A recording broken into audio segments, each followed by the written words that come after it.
Well, good evening, everyone, and welcome to the first live community webinar. You may find that my screen's a little bit pixelated. I'm just watching as well on another screen to make sure everything's working okay. Apologies for this. When I do put up the slides, hopefully it'll be a lot clearer. So thank you very much for joining us for this first live webinar. It's incredible. I wasn't expecting anybody, to be honest, to be interested in this Photographic Connections community. I had no idea how it was going to go, but we're only a week and a half into things, and already we've got 50 members, which is absolutely incredible. So thank you guys so much for being a part of this. As I've already said, this is already the beginning, and I'm really excited to see how it grows and develops as we continue with this venture together. So yeah, brilliant. Thank you so much. As you've already seen, we've got a chat box here on the right. So just while you're watching this, if you want to type on there and communicate with each other, that's fine. Like I say, I've got it up on two screens, so I'll be able to see the chat box while I'm presenting the presentation. I won't be able to see it on my laptop though, so I'm only going to be checking it periodically. At the end of the teaching section, I'm going to invite anybody who does want to potentially call in live and maybe ask some questions or speak about their thoughts about what we've covered in this webinar to do so. But if not, you can use the chat box at the end as well to ask any questions that you may have. This webinar is being recorded, so if you miss anything or would like to rewatch it, it will be up on the Photographic Connections members page within 24 hours of this broadcast, so you can rewatch anything that you miss or would like to rewatch after watching this. If you do have a notepad and pen, I'd recommend having it just in case anything happens that you may want to take note of. I'd love to know actually if you guys could let me know if things are really pixelated on your side as well, because I'm noticing when I'm looking at the screen for my broadcast that I'm quite pixelated. So if people could let me know if that's the case on your end as well, it'll just give me an idea of whether this platform's going to be good for moving forwards. Very pixelated. I'm just going to share my screen and we'll have a look and see if things are going to be the same when we've got the presentation up.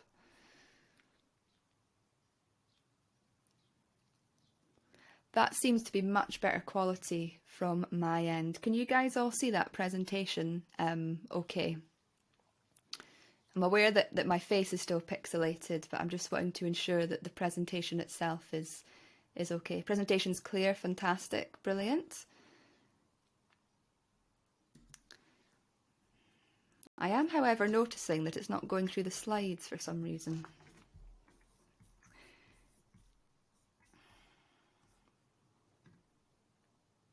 I was hoping we wouldn't have any technical difficulties this evening, but these things always happen.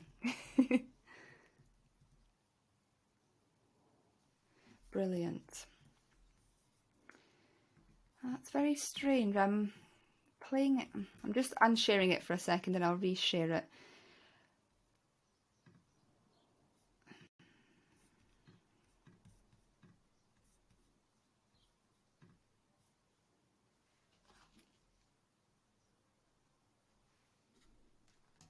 I'm not really sure why it's not going through the presentation. Hold on.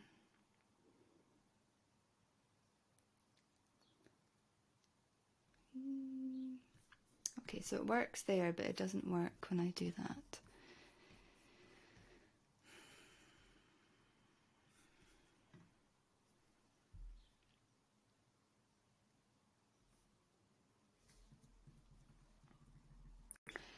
I may have to just use it as it is, unfortunately. When I open it up as a big screen to show you it properly as a big screen, it's not appearing for some reason. It's only showing it when I'm in this screen here, which is a little bit frustrating, but at least you can see what we're going to be looking at this evening. So yeah, apologies for that. I may have to look into getting Zoom webinar for the future, but I was hoping to use this platform because I've already got a subscription for it for doing my podcasts, and it would cost quite a bit more for me to go through the Zoom way. So we'll just We'll for this today, probably a little bit of teething issues, but we'll just go through the presentation as it is, and I can share the proper presentation, hopefully in the members area, after this as well, for anybody who wants to re-look back through it.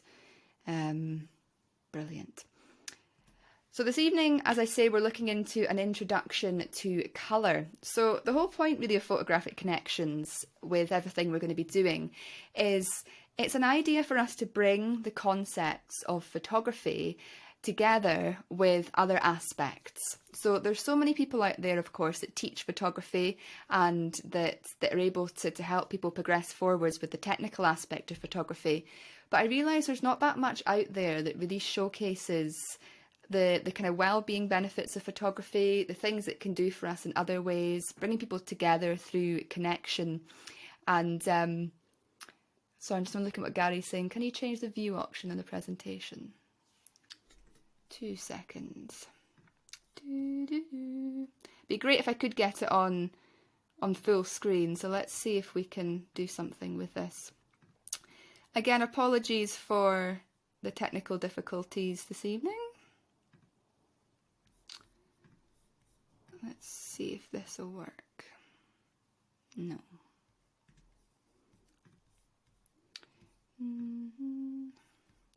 Now, unfortunately, it's not allowing me to do that. Show live video.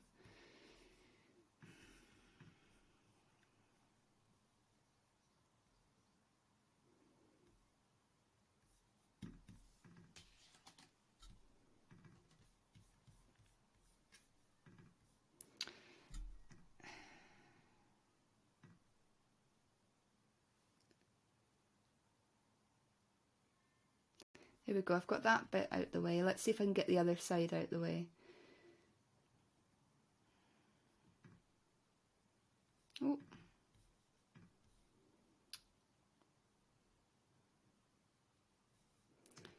Looks like that's the best we can do. We're going to have that bar there, unfortunately, but we'll just have to go with this. But yeah, thank you for the suggestion. So this is hopefully going to be a chance for us to bring different ideas and different concepts together with photography. And as you all know, this evening we are going to be looking at an introduction to colour. So we'll begin with that.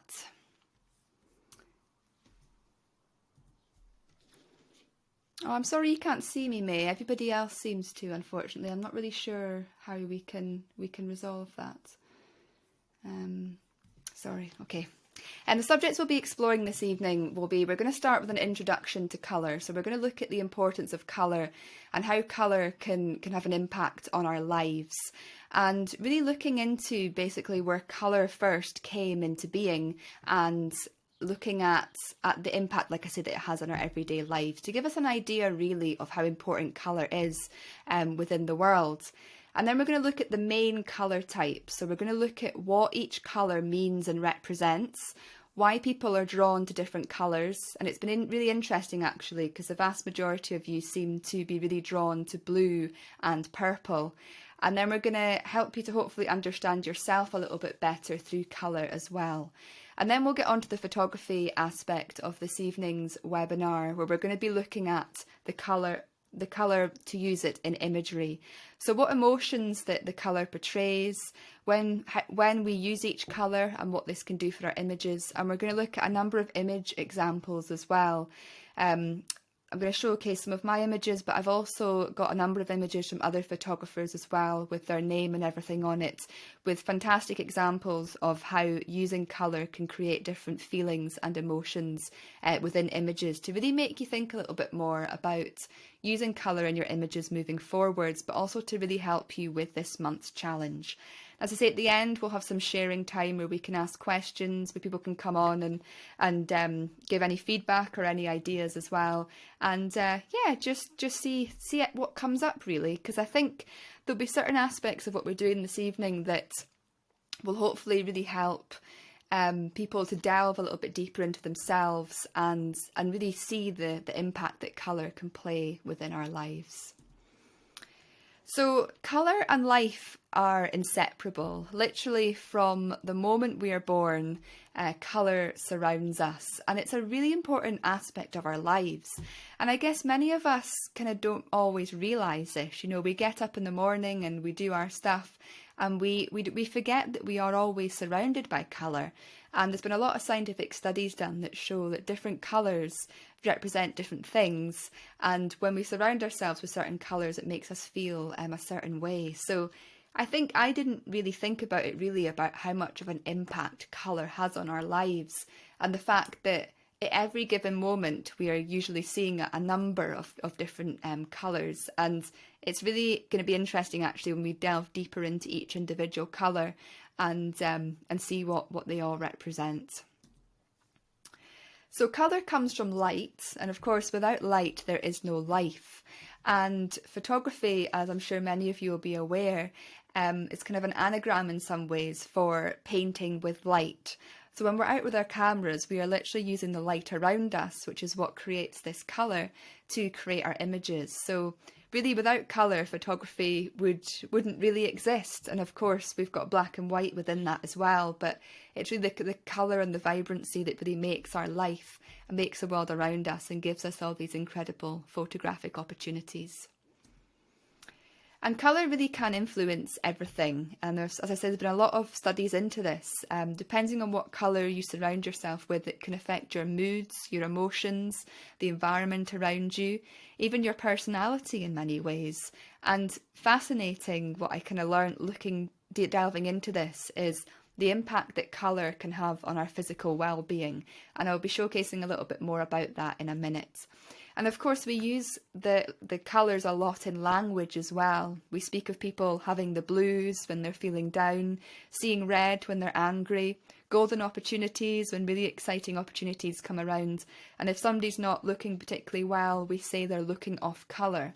So colour really does play such a massive part in almost every single aspect of our life.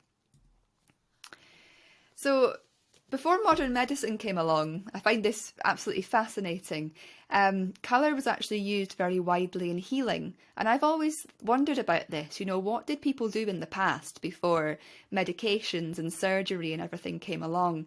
But actually, many, many years ago, colour was used in things like meditation, where people would visualise purple to heal bruising and red to heal bleeding.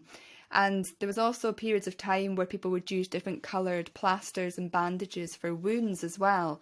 And they did find that by applying different colours to different wounds and areas of the body, it had various effects on us.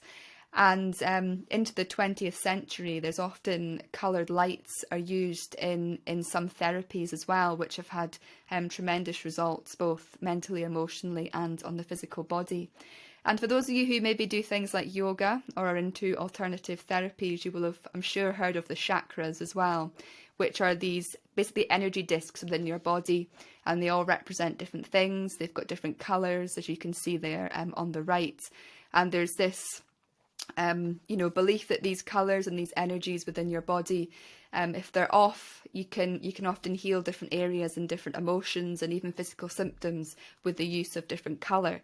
So colour isn't just a visual thing. There's often a lot of other things going on in life surrounding colour as well. And I think it's fascinating to see that colour seemed to play a much bigger impact in the world in the past, way before we even realised it, which is really, really interesting, I think. And industrial psychologists use colour a lot in workplaces to improve productivity within staff. And interior designers often use a mix of cold and warm colours to create peace and balance in homes. And they really do show that by having warm and cold colours together, it creates a very kind of welcoming, calming effect. Because when we're in nature, we're constantly surrounded by warm and cold colours together, and it gives us that natural feel. And of course, before we all started living in homes, we lived out in nature. So it's very, very nice for our bodies to have that cold and warm colours together. So I just think it's really interesting to think about all these different areas of our lives and how we use colours within it. And the founder of humanistic psychology, psychoneurologist Dr. Kurt Goldstein, found that colour affects the entire human organism, and a good balance of colour is needed for a healthy life. So yeah, it really does show the impact there that colour can have within us. And this is one thing that I found really interesting, especially with the most of you kind of favouring purples and blues, is that research has shown that introverts and extroverts prefer different colours. And of course, introverts often tend to be much more creative people, and there's a lot of photographers and people who enjoy photography. Many of you I'm sure are part of this, that find themselves to be much more introverted. And as we continue through this presentation, you'll maybe work out why you're more drawn to these colours than some of the more vibrant out there colours. So the psychology of colour is really a language which we can learn, and I just find it really fascinating when we are more aware of this impact that colour can have on us. Because like I say, then when we are out doing our photography, it really gives us an idea and a sense of how we can then use colour to evoke different emotions, different feelings. And if we're out there doing photography, maybe for having images in our home or whatever, it could really make us think about what colours and feelings we want to take into our home environment, and what colours we maybe want to surround ourselves with more as well. So we're going to look now into the main colours, and I've just picked the very main colours. So of course there's a lot of colours and a lot of spectrums of colour, but in order to go into all of them we'd be here forever. So we're just going to look at the main colours and the ones that come up the most, and kind of work out what they all represent, what they all mean, how they can make us feel, and it'll give you really a sense, I think, of thinking more deeply now when you are out looking at colour. So the first one we're going to look at is red, and scarlet, crimson, flame and magenta also come under the red heading. And this was the first colour actually to ever be found kind of in history and historical records, because it dates back to the cavemen days. And I guess it was how because there wasn't any kind of implements back then really, it's seen as a very much the kind of base colour where we all began, and this kind of root of where we came from, and it often, represents blood, and there was obviously a lot of bloodshed and whatnot back in the cavemen days. So every single colour we go through this evening, or today should I say, for those of you who are joining us from across the water, every single colour has a positive and a negative effect. And I don't like to use the words really positive and negative, but it's trying to think of ways that these colours can uplift us. And if they're overused or used in certain situations, they can create more of a foreboding kind of feeling or a depressive kind of feeling. So the positive connotations of red are courage, liberation, passion and excitement. And the negative are danger, warning and destruction. And you of course see that quite a lot when you think of road signs and whatnot, where you've got the red colours and that to really stand out and make us aware that there are some dangers ahead that we need to be aware of. So if red is your favourite colour, this is kind of where I'm kind of delving into trying to maybe help some people understand maybe themselves a little bit here. So if red is your favourite colour, it often means that you're full of spirit and life, filled with adrenaline, determination, fire and drive. Often people who resonate with the colour red often act without thinking. They're quick and exciting to be around, and they make very good leaders, fighters, builders, explorers and pioneers. I'm just thinking a little bit here about bringing other elements into this as well. Again, there's been a lot of kind of stuff done surrounding things like astrology and star signs. So for those of you who are into that, if you are an Aries, for instance, red may not be your favourite colour, but you may be very drawn to it. And I myself am an Aries, and I'm very drawn to red, but it's not my favourite colour. But it's definitely a colour that features a lot in my life, and I do find that it really fills me with drive and motivation when I spend a lot of time around it. And basically the impact that having red can have on our well-being, it helps us to push to drive and achieve our goals and greater things. It gives us the willpower to continue with something if we're really kind of struggling with it. If we look at red or surround ourselves with red subjects, it can really help us to kind of continue with something we're maybe finding quite challenging. It renews our enthusiasm to carry on, and it can often remove fear and give us the courage by aiding kind of the release of adrenaline to help us get through something that we maybe need to kind of overcome. And of course, if you're feeling kind of cold or you've got the chills, simply looking at red can actually make us feel warmer. And it's funny, just looking at this slide here, I'm feeling my cheeks just naturally become more flushed. And we don't realise this often, but when we actually start looking at how we feel when we look at certain colours, they definitely do have an impact when the eyes interpret that with the brain. It can be really interesting, some of the results. And then we've got orange, and coral, peach and amber also come under this heading. So orange represents knowledge, and people that kind of resonate a lot with orange often test and test things, and they'll either accept them or reject them. And the kind of orange kind of represents, on a positive standpoint, warmth, optimism, friendly, energy, youthful, fun and lively, which is often something that we feel if we're out around kind of sunrise or sunset. We feel that warmth, that optimism for a new day, or that gratitude for the end of the day. And the kind of negative connotations is that orange can often represent frustration, immaturity, impatience, or this domineering kind of feeling as well. So if orange is your favourite colour, it often means that you're a warm-hearted, generous and friendly person. You're practical and self-reliant.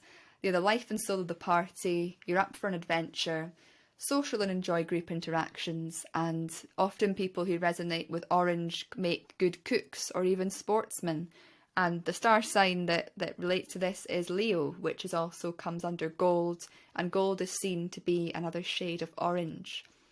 So if you want to include more orange in your life, it can help you with your well-being by helping in cases of mental breakdown. So if you are feeling depressed, or you're dealing with things like grief or accidents or loss, often orange can be quite a soothing colour to surround yourself with.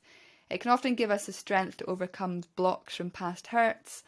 It gives us the ability to trust our own judgment, and the peachy tone can create a safe environment when dealing with painful emotions. So orange has quite a profound effect on us, which I think is quite interesting when we think about when we're out in nature and what oranges and golds and even browns, you know, what times of day that these colours are available and in what subjects as well. It clearly can support us in many ways, which I find really, really fascinating. And then we've got yellow, which lemon or citrine also comes under. And yellow is a sign of communication and intellect. So if the positive connotations of this are sunny, optimistic, happy, creative, joy, enthusiasm and innocence. But yellow also has a very dark side as well, which not everybody is maybe aware of. We all think about sunflowers and daffodils and, again, sunrises and sunsets. But actually, if you have too much yellow in your life, or even too much yellow in an image, it can often create anxiety feelings, because it's a colour that we also associate with illness and acids and betrayal and fear. So it's quite good to kind of think about that. And there's certainly lighter shades of yellow that you sometimes see in certain walls and buildings that really kind of makes us feel a little bit off colour and a bit anxious. And it's always interesting to think about these different tones and the fact that these different colours have these different connotations. So if yellow is your favourite colour, you're likely a mind-orientated and precise person. You're optimistic, clear, flexible and adaptable. You control through your intellect. You love new ideas. You can be sharp-tongued when you're upset, but you can be an incredible, great communicator. And many counsellors and therapists often resonate a lot with the colour yellow, as well as journalists and entertainers. And if your star sign's yellow, as your star sign's Gemini, you may find that you resonate with this colour even more. And yellow can have, again, a profound impact on our well-being. It can increase creativity. So if you're going through a period where you're feeling a bit blocked with your photography or your other creative pursuits, potentially introducing some more yellow into your life could help with that. It can energise us and fill us with excitement. I'm sure many people in the Northern Hemisphere have felt that excitement recently when they've seen the daffodils. It just gives you that new excitement feeling for the spring and the warmer weather. It could be great against kind of depression and melancholy. It can help help us with clear thinking and encourage communication. It can encourage joy and laughter, sharpen our memory and attention. But as I said, if it's overused, it can actually have the opposite effect and actually make us very anxious or irritated. So it's always worth kind of being thinking about when you do use yellow and why. And then we've got green, and emerald and lime come under this. So green, of course, is the colour of life. It's everywhere in nature, and it represents, new growth, and we feel very balanced often when we're surrounded by a lot of green. And it acts as the bridge between yellow and blue, and often green, if we think back to the chakras that I mentioned earlier, it often signifies the heart. So you're bringing the mind and the body together and allowing them to be in sync, which is often quite interesting, I think, when you think about where a lot of these principles have come from and apply it to the psychology. So I say green represents balance, harmony, growth, renewal, freshness. It gives us a sense of safety because of that connection with nature, and it also gives us a sense of good health as well. But the negative side again is it can be greedy, envious, material, and judgment as well. So yeah. So if you find that green is your favourite colour, you're usually a generous person and quick to help others. These are often the givers and servers of mankind, which of course links very nicely there with nature. Dependable and diplomatic, which again, nature is very dependable. Good listeners can see both sides of the argument. That's where that kind of balance comes in between kind of head and heart. They often contribute to harmony and growth in the community, prosperous in business, and often a lot of doctors favour the colour green as well as those who like to work with the land. So if you happen to be a Taurus or a Pisces, you may find that green plays quite a significant part in your life as well. And from a well-being perspective, green can be very relaxing, easing anxiety and depression. And I'm sure many of you have found that when you go into nature and especially into green spaces, you automatically feel more relaxed and more balanced. Just the colour can really have that effect on us. It can revitalise us when we're feeling mentally and emotionally run down. It can help bring to the surface what needs to be resolved. So I don't know if many of you find this, but I certainly do. When you're out with your camera sometimes in nature, you can just, maybe be struggling a bit with something, or you maybe are struggling to think of a solution, or something's bothering you, but you can't quite work out what it is. And you spend time in nature and suddenly you become aware of how you're feeling or what's bothering you. And it gives you a way often of allowing your thoughts to realign, and often gives you solutions. And that's nicely goes on to the next point there of helping to stabilise and rebalance the system. And it can calm and soothe emotions, especially during stormy periods in relationships. So it really can have a very profound impact, green, on our well-being. And then we've got blue, which sky turquoise also comes under this as well. And this is a sign of higher order and intelligence. So the positive traits of this include trust, relaxation, loyalty, calming, honesty, peace and commitment. But it can also represent fragility, depression, unfriendliness, authority, weakness and coldness. So if blue is your favourite colour, which many of you resonate a lot with this, you tend to be deep, quiet thinkers who won't leap without forethought. You often have a very tranquil spirit, can be very sincere. You don't really seek attention, can be very intuitive. And this is, I think, where the most interesting place comes in here, is often people who resonate with blue the most are very drawn to creative pursuits. So not just photography, of course, but also drawing, poetry, writing, and all that things. So I do find it really interesting that a lot of you are drawn to blue so much, because we are, of course, all creative people, so it makes sense that we are drawn to this colour. And if your star sign is Aquarius, then you may feel even more drawn to blue than other colours as well. And blue has a really profound impact on our well-being. Again, it helps to rest, us bringing in that soothing and calming feeling. There's been a lot of research into surrounding yourself by the colour blue, and particularly around water, going to the sea, the rivers, the lakes, the lochs, and it's really shown that it does calm and soothe our nervous system. Quite profound studies. It's really, really interesting. It can be good to use when you're looking back into your past. It can help to regulate your heartbeat and breathing, which we often find again when we're around water. We just naturally, the nervous system just calms down and we're able to breathe easier. It can often help people that are needing to learn the power of spoken word, to speak up almost for themselves, because it does represent the kind of throat area. So it's very good to use blues when you're going to be doing anything vocal. As I say, it's very good for treating anything throat related, reducing fever and inflammation. So like when we were looking at red earlier, if you're cold or getting the chills, red helps to warm you up. And equally by looking at blue, if you have a temperature or you've got inflammation, it can help your body to cool down as well, you know, when you're using other remedies too. However, if you surround yourself by too much blue, it can decrease your appetite and cause melancholy. So just like all the other colours, there's positive and negative effects here. And the final colour we'll look at is purple, which violet, amethyst, plum and lilac also come under this colour. And purple is the colour of imagination, spiritualism, royalty and the supernatural.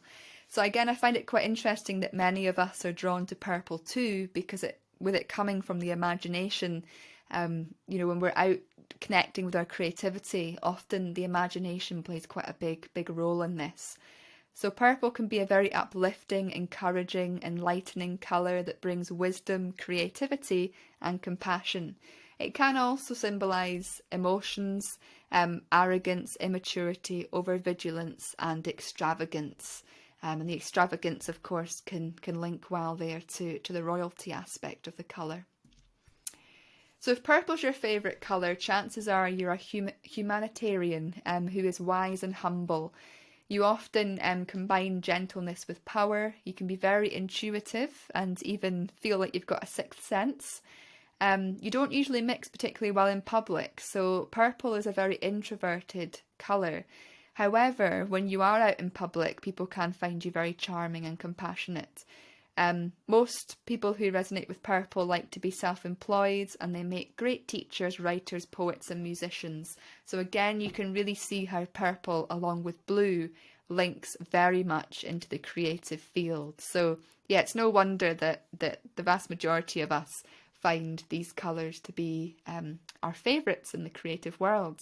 And if your star sign's Sagittarius, then you might relate to this even more.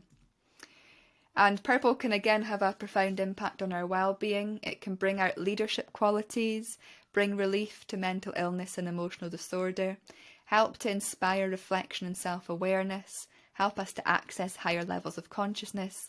And for those of you who are into this, I appreciate not everybody is, but it can be great for people who want to develop psychic abilities or deepen their spiritualism. And for anyone that's interested, I just wanted to add this in for anyone who is interested in the star sign side of things and your star sign wasn't mentioned. If you are a Cancer, silver is the colour. Virgo is brown, which is closely linked to orange. Libra is pink, which is closely linked to red. Scorpio is black. And Capricorn, some places say that Capricorn's grey and some say it's brown, so it's somewhere in the middle of those colours. So I'm not sure why Capricorn has two, but yeah, that's kind of what came up. So now we'll get on to the section that you've probably most been looking forward to looking at. And now with kind of all that ideas about what each colour represents, it can be quite interesting to start looking at imagery and to really thinking about how we feel when we look at certain photographs. And you'll maybe notice now when you're looking at imagery, why certain colours and certain images make you feel calm, why certain colours and images grab your attention more than others, because it's not always down completely to composition and the technicalities of an image. It can often sometimes be down to the colour as well. And when you bring all these things together, it can be really, really interesting. So we're going to go back through each colour and look at each colour in relation to images. And I've got a number of amazing images on this from other photographers that I have put on here with their names, so that if you like any of the images, you can go and look into those photographers further. Because, you know, this whole Photographic Connections is about community, it's about sharing, and I feel if I can introduce you to new photographers and new potential photographers that may be able to inspire you, then that's part of what it's about as well. So we'll begin with blue, and this is the most common colour in nature. So it appears in the sky and water, which is often why it's one of the most popular colours in photography as well.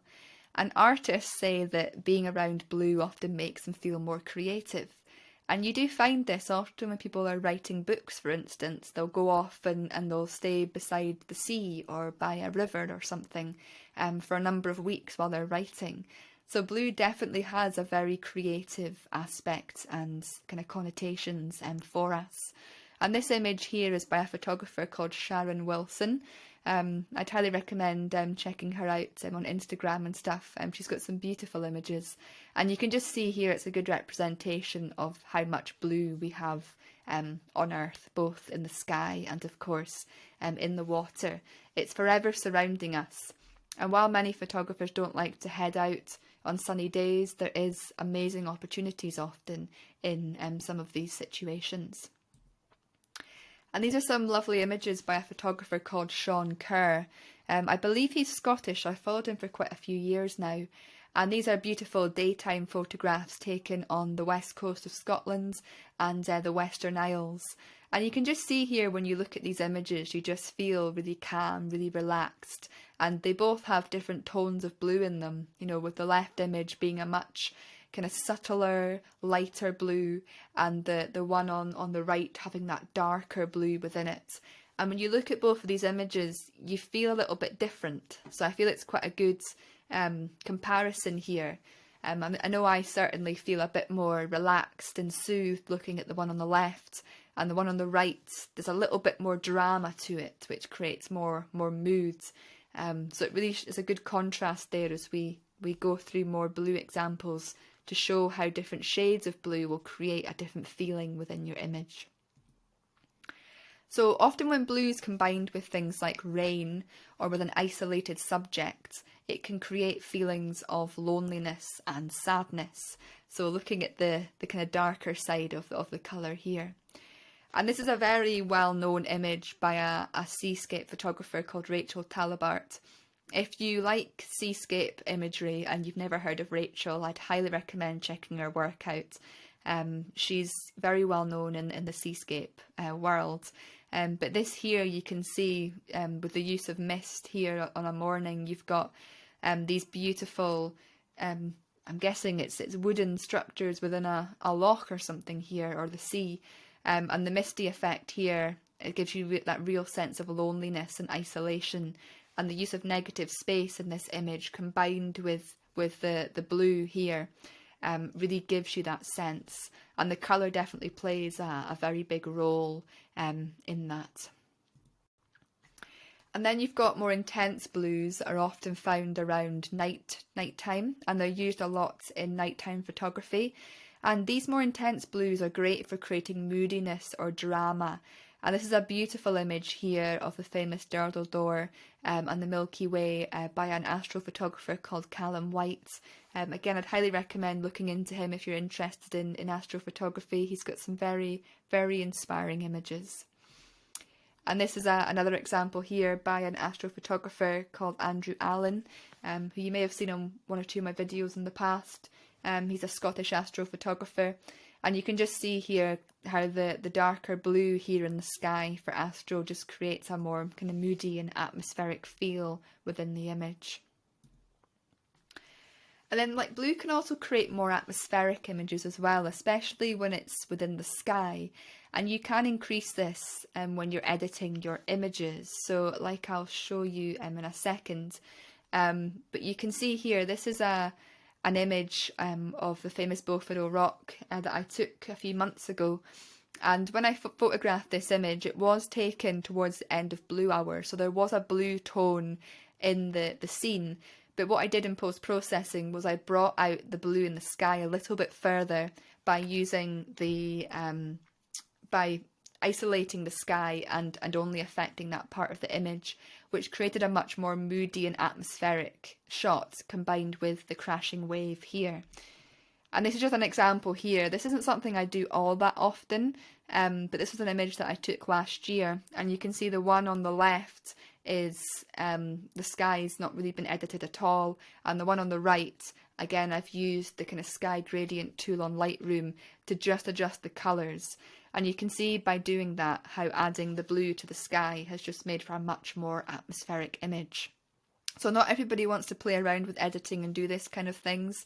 It's not something I do all that often, but you can definitely see in this instance here how the blue sky has created a much more atmospheric image with more mood and more interest in combination with the golden light that we've got there in the foreground. And blue, often when you combine it with blue hour, can create a sense of peace and magic. And especially if you've got the moon or other things out as well, it can really bring a scene to life. And this is an image by the photographer Verity Milligan. She's well known again kind of in the landscape photography world. She's won a lot of competitions and stuff with her images. And you can see here with this blue hour light, you've got the peace and tranquility there of the water, but there's that very magical, serene sort of feeling here with the mist combined with that blue light. And it really makes a difference to this image and the mood within it. And you can imagine if this wasn't blue in colour, it probably wouldn't have had the same impact. And this is an image that I took a few years ago during blue hour. And again, you can just see how the blue tone really brings this image to life and really helps to emphasise the outline of the trees here, and that in combination with the mistiness that you sometimes get, particularly in early morning around blue hour, how it can just really change the atmosphere and feeling of an image. And then the sort of softer tones of blue can often create a tranquility sense and a sense of relaxation. So it's interesting when you think about all the different shades of blue and how some blues will create an atmospheric, moody image, some blues will create a magical image, and the softer blues will create more of that relaxing feel. And this is an example here, again by Rachel Talabart, just showing the different kind of tones of blue here within the water, and how these lighter, more subtler colours create much more of a peaceful, relaxing image that just calms you down. And here again, by Verity, again you've got this lovely subtle blue that just creates a much more relaxing feel. So when you are out in the field doing your photography, it sometimes is worth thinking about what time of day you're photographing, whether you want to make the most of like the blue hour for that moodiness, or whether you want to head out when there's much more subtler blues around, and just thinking about the feel of it. And if you are into editing your photographs, then you can also think about how you want to slightly adjust the colours when you're editing as well, if that's something that interests you, just to enhance these feelings and emotions. And often photographers will say that when they get home, especially when they shoot in RAW, the images don't look like they did in the field. So they're trying to recreate an image to look like how they remembered it to look when they were on location. And a great way to do that is playing around with the colour and trying to replicate exactly what the colour looked like when you were out on location. And of course, some cameras are much better at getting that true colour back in the images than others. But it's just something that can be fun to play around with if you'd like to. And this is just the final kind of few images here of blue. And again, this image is interesting because it combines kind of both of the elements here. You've got the dark, foreboding, deep blues there in the sky, and you've got these subtler, more relaxing, calming blues in the foreground there as well. So you've got the two worlds, the two contrasts there, which shows really loads of different colours and textures of blue in one image, and how you've got a whole story here creating different emotions and feelings. And you can often get really interesting, blues used for textures and patterns. And this is by a photographer called David Southern, who's takes some of the most beautiful abstract images of the coast. So if you're into abstract coastal images, I'd highly recommend checking out his work. And this image, I'm not 100% sure what it is, but I just know that he always photographs the coastline, so it must be something along the coast. But it also reminds me of sort of ice in some ways, and how you can get some amazing abstract images of ice using different shades of blue to create feeling and emotion. And then we've got this image here, which some of you may have seen in a recent YouTube video. And again, this just kind of showcases how blue can be used to create a cold feeling, particularly if you're dealing with wintry type conditions. It just really adds to that cold feeling and really kind of cools you down, which is interesting. When we look at an image like this, we just automatically feel cooler. So that was blue. That's kind of the biggest one because there's so many different interpretations of blue. But hopefully for those of you who really resonate with blue particularly, that's given you some food for thought when you're out now doing this challenge for this month, thinking about the blues you're using, what tones you're using. Maybe it's given you some ideas of what kind of times of day you might want to go out with to experiment with different shades of blue. Or maybe it's given you some kind of subject ideas as well. So yeah, I hope some of you have kind of taken something from that if blue is your favourite colour. But equally, if it's not, we all include it in our images on several occasions. So the second most common colour in nature is orange, because brown also comes under the heading of the colour of orange. And we've of course got a lot of browns and oranges on the ground. This was an image taken in the winter of many of the dead autumn leaves that were beginning to disintegrate and decompose here, and you can just see the different shades of some of the orange being held on from autumn, moving into the brown and moving into the next stage of the recycling process. But you can just see here that the different tones and textures and shades of the oranges and browns, and just how much, I guess, is accessible at many times of year to access this colour in nature. And Alistair Benn has some incredible sand abstract images incorporating the colour of orange and brown, and you can just see here the kind of impact that these colours can have. It's a very kind of striking image in many respects, and you kind of feel very drawn into it, but you feel very different to how you felt when you were looking at the blue images. There's a definite change here. Which is always really interesting to kind of think when you're looking at photographs. And orange, can be used to create warmth and optimism in images, and this is especially true when you're photographing around sunrise or sunset. This is an image that I took about 1.5 years ago now at a local estuary, and I call this image puppy love, because to me it's like two seals, a couple here, just hanging out and having fun around sunset, and definitely photographing this with the sun setting behind them. It's got that kind of warmth, fun, playful element to it, and it really plays in with the mood of the image. If I'd photographed this during the day, it still would have been an interesting image because you've got this interaction between the seals, but it wouldn't have had the same emotional impact that the orange and the sunset helps to create.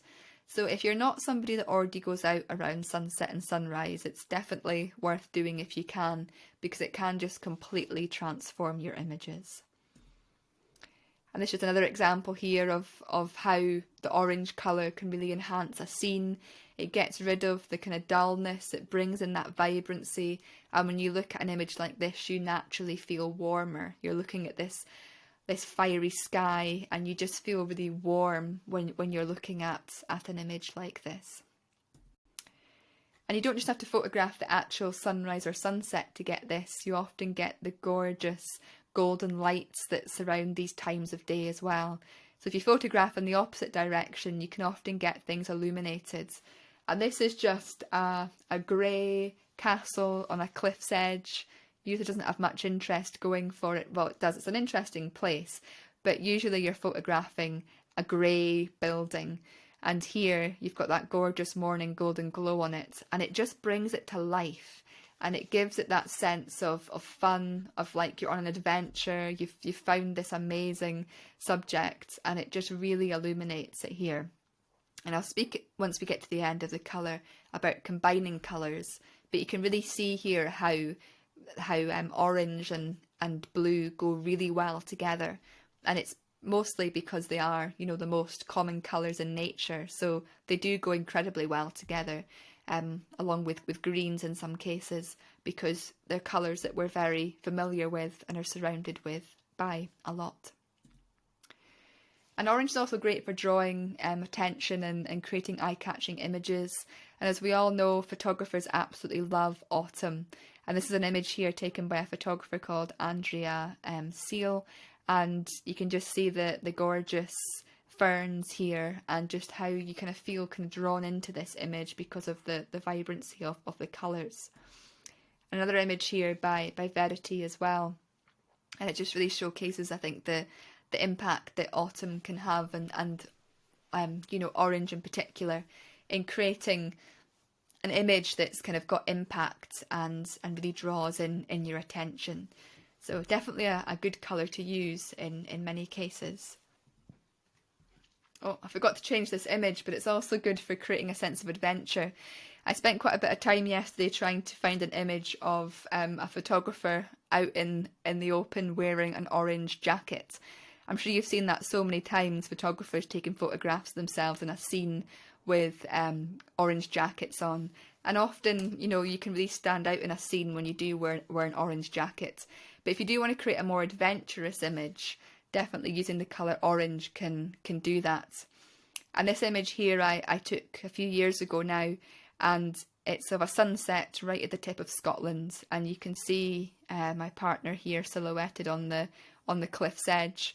And to me this just signifies adventure. You know, we're away for a week's holiday, having an adventure, and combining it with the sunset, it just gives you that sense of adventure, of wonder, and of exploring. So a great colour to use if you're into maybe hill walking adventures and going out exploring and stuff. It really adds that element to the scene. And again, this image here, to me this just feels again like on an adventure, and it was taken again on an adventure I was on. And because you've got the road here as well, it's like that journey of going on this journey and this adventure through nature, and just combining it with that colour again, you really do get that sense in many ways. And just some more examples of how you can use orange in your images. There's another image by Verity, but you can see here, you know, you've got the robin here with its orange chest, and again that combined with that golden light, and just the effect that has on illuminating the bird here, and just creating a much more eye-catching image, and how that golden light can create that effect within imagery. And despite the eye-catching and positive feelings associated with orange, studies have shown that people feel more connected to blue images. So if you're interested in social media and stuff, they did a study on Facebook and Instagram where it showed that although orange images were more eye-catching, images that featured more blue tended to get a lot more likes, comments and interactions. So it does just show that blue does seem to be a colour that more people resonate to and feel drawn to than orange does. But I guess, you know, orange is a very extroverted colour, so for many people they only want to see it and use it in very kind of minimal times and places. But of course golden hours can be great for getting good light for images, so they're well worth utilising. And then we've got red. So when you use red in your images, it really demands attention. And if you want to create an image that really stands out from the crowd, red is always a good image to play around with and use. And we've got this very fiery sunset image here by David Southern, again the seascape photographer I spoke about earlier. And although he mostly does abstract images, he does occasionally do more landscape style shots as well. And we're used to seeing yellows and oranges around sunset and sunrise, but when we get that fiery red colour instead, it's very rare, and it really can make your images stand out because it's a much rarer colour to get, and it's well worth photographing when you get that opportunity. And many of us have seen images like this, often taken, I believe it's maybe the Loftus Islands or something, but there's often some of these very remote islands where there's a lot of photography workshops and that held, and there always seems to be these very bright red sheds and boat houses surrounding lochs and lakes. And this is an image here by Melvin Nicholson, and you can see here just how the red hut stands out amongst the much more sombre and not very colourful surroundings. So it really can draw attention and make the image and certain things stand out. And this is one of my favourite images that I've ever taken. This was taken almost when I first began photography. But I love this photograph because we've got one of those rare evenings where we had the sky lit up red. And like I say, the rarity of that, it kind of demands attention. And that red combined with the yellows and the kind of golden colours here and that bluey purpliness on the pool of water here, it definitely just makes the image stand out more. So it's always a colour worth using if you can. And again, another image here showcasing one of these sunsets, and it just creates a much more fiery, surreal sort of image, having that reds running through it again. And you can just see how eye-catching it is. You just feel like you have to stop and look when there's red in an image, because it really does demand that attention and really brings your focus into what you're looking at. And red can also be used to show, danger and warning, as we spoke about earlier. And these mushrooms here, they're the famous mushroom, of course, that we all think about when we think of mushrooms in the wild, but they are incredibly poisonous. So, the red here really does signify danger and poison and warning. Again, another image by Verity. I found a lot of her images worked very, very well for showcasing these. And you can just see how combining that red mushroom with enough of the greens of nature surrounding it, it really stands out and really demands that attention. And again, this is a lovely image by Lucy Averill. I believe she's based in Cornwall, and she takes beautiful images of water all around the coast. Absolutely stunning photographs. And here you've got the red combined with the blue here of beautiful reflections on the water here in a harbour.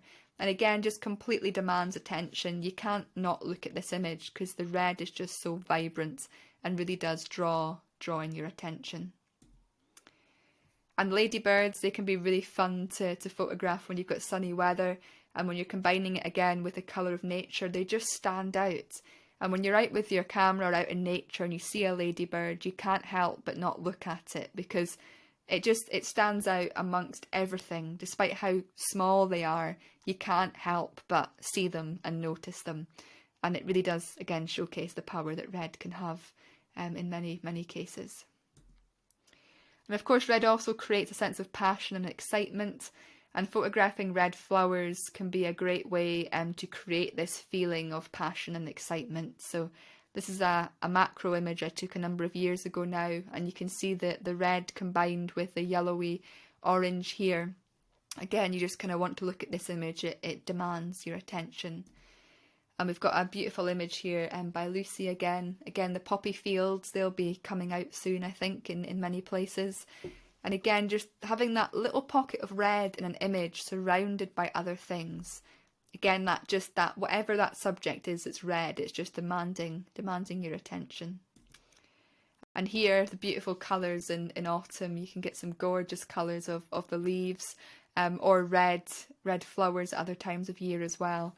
And again, it just stands out so much. You can see the blues in this image, the yellows, and there's the greens as well. But the one colour that stands out above all the rest is that fiery red.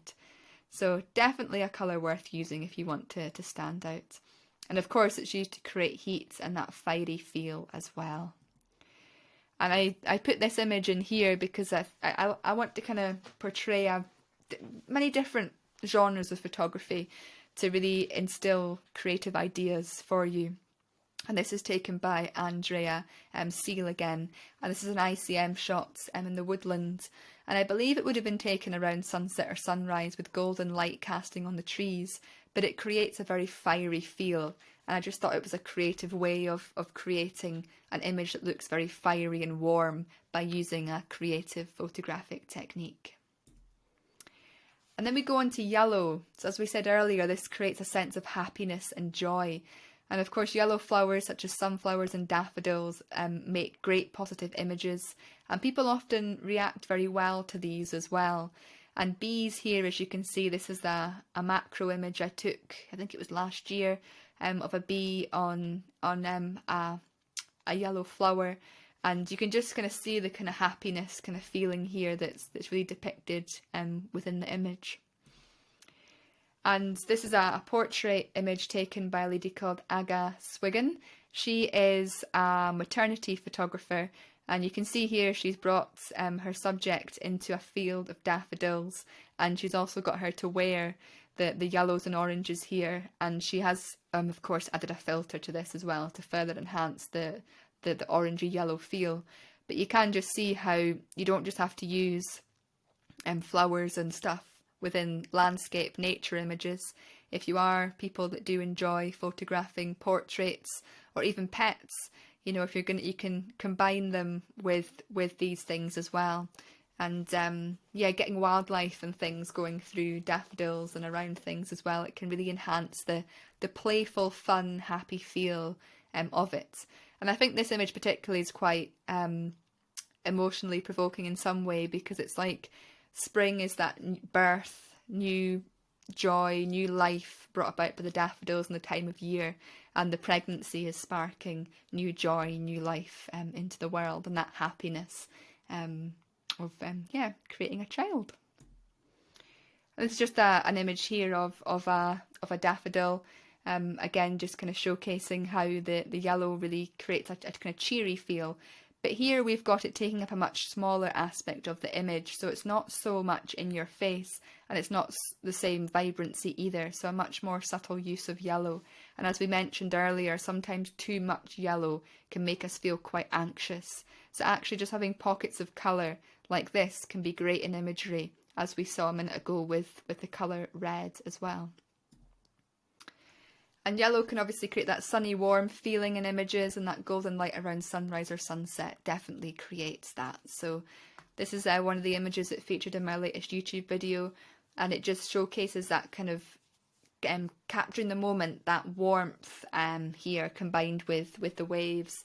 Just again giving you different light, different opportunities, different feelings, and creating a sense of interest here.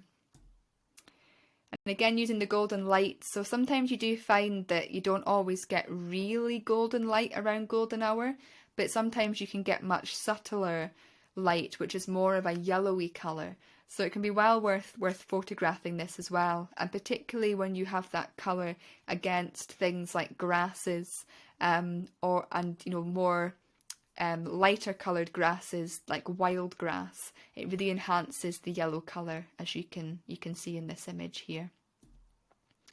And yellow can also represent warning and electricity, and I really struggled to find any images to portray for this that showed yellow used as warning or electricity. But I'm sure you're all aware of the signs used in industries and around electricity. They're always yellow. So instead I've showcased this image here by the ICM and multiple exposure photographer Charlotte Bellamy, and she's created a very electrical looking feeling here by doing some ICM and multiple exposure work. So again, it shows that you don't always have to just photograph a subject. Think about the colours you're using, how you can combine them together, and try out different creative genres of photography as well to create different effects within your images. And that's something I'd highly recommend throughout all the challenges and the one we're doing just now. You know, get as creative as you can and try out different techniques and see what you can come up with. And as I was saying earlier as well, yellows can also create a sense of sickness or old things. And I struggled to find an image to showcase this. I know exactly in my mind what I was trying to find, but I couldn't really find it. So instead I have this image by André Seale again, and it's kind of got that lighter colour of yellow here. So not so intense, not so bright, not so happy and joyful, but a much more almost sombre colour combined with the lighter greens here. I guess using your imagination, you can think it maybe feels a little bit more of that sense of sickness, or just that more kind of reserved sort of feeling within it. So definitely the different tones of a colour and different shades you're using can make a big difference on the feel of the images. And then we've got green, which can of course help to create a natural looking image that will soothe and balance anyone looking. And instantly when we go from that bright yellow into this green, you can see in this gorgeous image here by Nick Page that you just feel like you're walking through the woods. You feel at ease, you feel relaxed, you feel like you're in a natural environment, and you instantly feel better and more balanced and more calm. And it's funny, I'm kind of noticing as I'm going through these colours that my tone of voice is sometimes changing, or I'm sometimes getting more elated. And when the green came up there, I could just feel myself kind of resetting from the joy of the yellow. So it all happens subconsciously, but when we start becoming more aware of these things, it's quite interesting when we start seeing our behaviour linked to what colours we're looking at and interacting with. And of course, if you're into wildlife photography and you're out there in nature photographing wildlife in their natural habitat, using greens is a great way to showcase this. And this is a gorgeous image of a pine marten by Mark Hamblin. If you're interested in wildlife photography in Scotland, he's a great person to look up.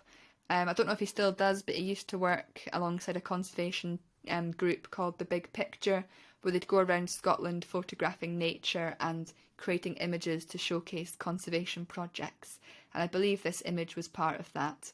And again, you just see this animal in its natural environment, and you just naturally feel more calmer and more balanced and more relaxed.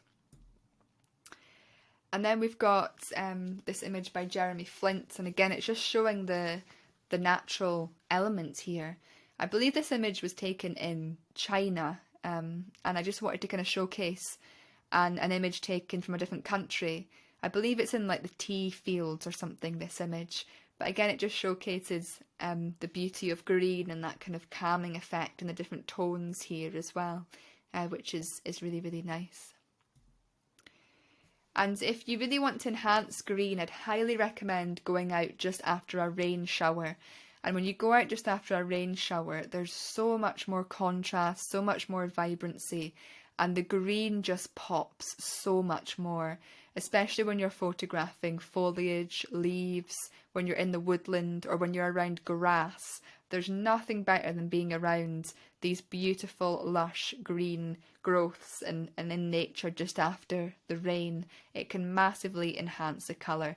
And as you can see here with this strand of grass that I took a macro shot of last year, you can just see how much more vibrant the green is here when it's combined with that water. It just really, really does bring the images to life. But green on its own, if it takes up a whole scene, can be a little bit too much and a bit overpowering. So as we were saying earlier, having this balance in your images can be quite important. So when you combine green with other colours, it creates a much more natural look. And again, this is a lovely image by Nick Page, which is showcasing green combined with the browns of the earth here. And it just creates a really nice textured, patterned image with a much more balance to it, which makes the image look so much more natural. So green can be a bit like yellow, very overpowering if it's used too much. You need something else kind of in the image, usually sort of browns or goldeny kind of colours to really balance it out. And this is a very good representation of that here. And Simon Baxter, I'm sure many of you will be familiar with his work. This is a lovely image here of the greens and the trees here within the woodland, and just a lovely natural light here. But again, you can see how the green's not too overpowering, and it's nicely balanced here with the browns as well. So always something worth thinking about when you're photographing nature. And the lighter tones of green can of course create different emotions. So when you look at this image here, you've got much lighter greens, and I don't know, I just feel not as calm, not as relaxed. It's got a very different feel to it, and it's almost bringing in those feelings of sort of envy that we kind of spoke about earlier. There's still much beauty and calmness in it, but there's just, the tone is very different here, and it almost starts to bring out some more of those maybe more darker emotions, which is quite interesting to feel and to look into. And the last colour we'll be looking into will be purple. So if you want to create really nice surreal images that are a little bit different and have a bit more of a magical feeling to them, then purple is definitely a colour well worth using. And a great time to find purple is before sunrise or after sunset. So I know a few of you have said that purple is your favourite colour, and many of you have been out photographing beautiful purple flowers. But if you can get up before sunrise or stay out after sunset, you can often get those beautiful purple tones if you're lucky. And those hues often happen in the opposite direction to the sunset. And this is a lovely image by Ross Hobinott. He's well known for his macro images, which we'll see in a minute as well. And he does tend to use a lot of purple in his imagery to create really nice surreal photographs. So this here is a long exposure image taken at the seaside, and you can see with the purple tones here that were created by that light around sunset or sunrise. It's just added a very surreal, different feel to this image here. And this photograph by Melvin Nicholson, again, you can see this was photographed either before sunrise or after sunset, and again you've got that very surreal, magical looking tones of purple here, combined with these objects and cliffs and stacks here in the image. It just creates an image that you just want to look at, because it looks magical, it looks different. It doesn't quite look real, but if you're somebody who goes out at these times of day, you'll know that you get these pockets of purple light that are so magical to see and interact with, and they do create this wonderful magical feel, especially in landscape photographs like this. And I guess it's an image by Nick Page, again taken similar times of day. I imagine this would have been a sunrise, given we've got the low cloud and the inversions here. But again, you can see that there's purple tones in this image before the sun rises, or as the sun's beginning to rise. And it just creates, again, a much more magical, surreal image that just makes it feel like it stands out from the crowd a little bit. And you can find light-coloured flowers to photograph, which can create a lovely, calming feeling. And this is another image by Lucy Averill. And you can see here this beautiful field of purple flowers. And it's just because they're a nice light colour, it's a much more calming image, this, when combined with the greens of nature and the blue of the sky. Yeah, really nice calming feel to this image here. And this image particularly showcases this. So this is what I meant by Ross doing a lot of macro imagery. This is a gorgeous image of bluebells here, and you've got this lovely effect. I imagine he did this using some sort of camera movement. As you can see, there's a bit of blurring, a bit of shadowing here. So it must have been a very subtle form of ICM to create this image. But it just, again, the colour really allows it to stand out and gives it that surreal, magical feel, which is really, really lovely. And then if you're going to photograph more darker purples, rather than being relaxing, these tend to be much more stimulating and create a much more passionate feeling. So here you can see this image here. You just feel with that dark vibrancy of the flowers that you do just feel a bit more stimulated, and there's more kind of passion and excitement involved. So purple can be very good for creating those feelings as well, without them always being as overpowering as sometimes oranges and yellows can be. And there's many photographers that go out and photograph weather, and lightning at night time can create very, very vibrant purple images. And this is an image here by Melvin Nicholson.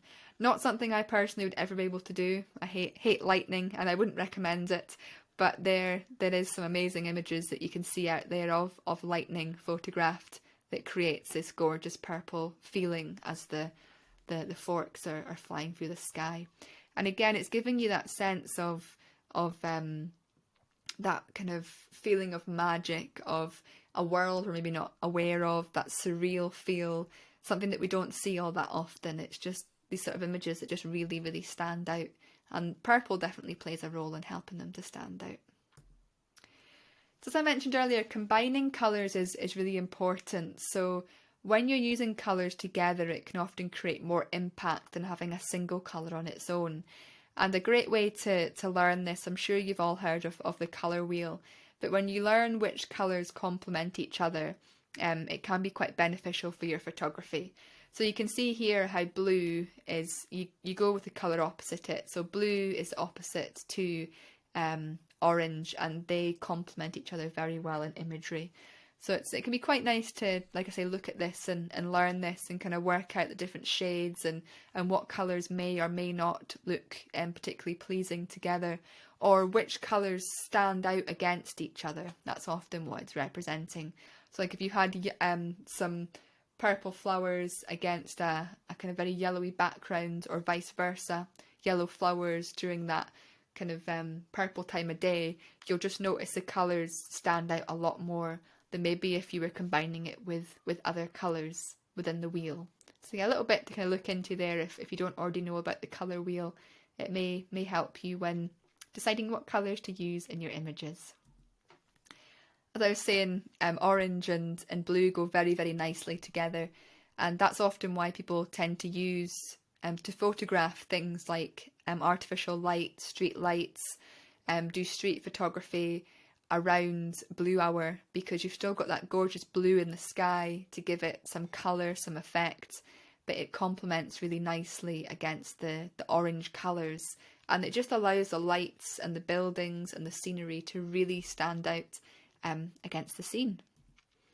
And this is a lovely image here where you've got a difference of colour here.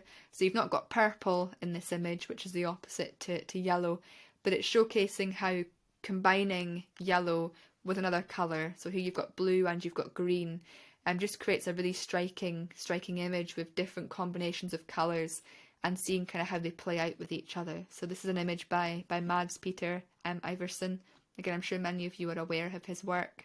He does some beautiful imagery with colour if anyone wants to delve deeper into that. So if we bring all of this together, we've looked today about the effect that colour can have on us. So we've seen that colour is present in every single aspect of our life, and it often is affecting us subconsciously in ways that we're not always aware of. But once we become a little bit more aware of colour in our lives, what colours we're using, what colours we're surrounding ourselves by, what colours we paint our homes in, what colour it's like when we're out and about in nature, we can start to become more aware of how we're feeling when we're interacting with these colours. We've hopefully understood now why we're maybe more drawn to some colours more than others, and maybe it's helped some of you to realise why your favourite colour is your favourite colour, and maybe learn a little bit more about your kind of personality traits and whatnot based on that. We've also looked at what each colour represents as well, so you can see that every single colour has kind of positive and negative, or lighter and darker aspects to it, and it can often be really worth looking at this and considering this when you're out with your camera. You know, what tones are you using, what shades are you using, what hues are you using, and how vibrant is the colour, or how muted is the colour, and is that changing the effect and the feel of your images. And then of course we've looked at implementing this into your photography with a number of examples that I hope you have found useful there. So really that's kind of the end of this evening's webinar, but what I would love now is if any of you have any thoughts or any questions you'd like to ask, you can either type them in the box that we've got on the chat screen, or if any of you feel particularly confident and would maybe even like to request a live call in and we can have a chat about anything that's come up, then I'd be really, really interested in doing that. I'm just having a look at what Gary's saying there. Yeah, I was looking into that, Gary. Thank you very much for that. The presentation feature, I did notice that, but again, I'll need to upgrade my plan. So tonight was really a test run to see how well Riverside would do. I know the recording of this will be very, very high quality. So when it goes on to the webinar page of the website tomorrow, it won't be pixelated at all. But I didn't realise that when I was recording it live that it would be pixelated. So because we have this difficulty, I'm probably not going to use Riverside next time. I'm probably going to invest in getting the Zoom webinar set up instead, because at least then we know that we won't have the pixelation issue. So yeah, thank you very much for that, Gary, though. It's much, much appreciated. Has anybody got any questions or any comments they would like to share? Thank you very much, Sue. I'm glad you found it interesting. And thank you as well, Carmel. I'm glad. Like I say, I'm wanting to kind of create something different with these webinars and this whole photographic connections thing, because I'd like us to kind of learn how photography can really help with our well-being. So it's really good that there's been a positive response to what we've been doing this evening. Do you know of any photographers who suffer from colour blindness, and what sort of images do they produce? That's a very good question, Peter. I don't. I did come across somebody once who was colourblind to the colour red, but I've never come across anyone who has colour blindness as such. Oh, that's okay. So Sean Tucker has a form of colour blindness, and Sue. Ah, brilliant. Okay, yes. Wow. I know there's of course varying degrees of colour blindness, so I can't imagine. I can imagine how difficult it must be for this challenge for you. Yeah, it's a difficult one, isn't it? You know, colour does play such a big, important aspect of our lives, so it is something I might look into, actually. Okay, that's interesting, Sue, because I have heard that red and green is often the most common colour blindness that people can often experience. Brilliant, May. I'm glad you found it interesting as well. Fantastic.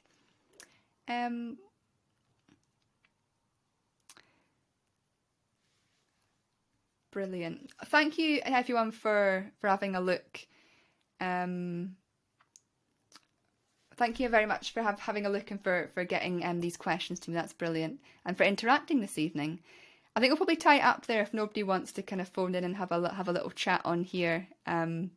But I'm glad that most of you found this of interest. And like I say, if you want to rewatch this in higher quality or see the photographs again or anything, it will be up on the website tomorrow. And I'm going to look into, like I say, getting Zoom or something else set up for next time, because it's a shame. Riverside is so good for recording, for the after recording, but it's a shame that it's so pixelated during the actual recording session. So oh, thank you, Wandalyn. That's very, very kind of you. And yes, Gary, I do sometimes convert images to black and white to find out what the different impact can have. Definitely, it is well worth looking into black and white photography, and it is something we are going to be doing in a future challenge. So definitely stay tuned for that, because especially if you're dealing with images where there's not much colour, converting your image to black and white can have a huge impact on the final result. So yeah, that's definitely something we'll be looking into soon. So brilliant. Well, thank you to every single one of you who tuned in today. It's very, very much appreciated. If you have any thoughts afterwards that you'd like to share, or you'd like to get in contact, or anything you'd like to kind of speak about, just you can share it on the group or send me an email. And I very much look forward to seeing you again next month. I've just got one or two more questions coming in before we completely sign off. I'm curious about equipment choices you use, for example, filters and gear like bags you use. Okay, I get asked quite a lot at the moment actually about what bag I use. So at the moment I have got an f-stop bag, and it's the Ajna model of f-stop bag. So It's great if you want to not only have your camera gear in it, but take like jackets and snacks and food out with you as well. It's definitely got stuff for it. And with regards to filters, I use Nisi filters, and the polarizing filters one I use a lot, and I have got neutral density filters and graduated filters that I use on occasion if I'm wanting to do long exposure or even out the exposure. So yeah, that's pretty much kind of what filters I kind of use and the bag I have. So yeah, thanks for that question, Brian. And thank you very much for your kind words once again. And I will announce next month's webinar in the next week or so. So you can get that in your diary, and we'll hopefully, like I say, have better quality video next time. So thank you for your patience this evening. It's very much appreciated. There always seems to be teething difficulties the first time we do anything. So thank you for your patience and for continuing this evening. And I'm glad you all seem to take something out of it. So thank you very much.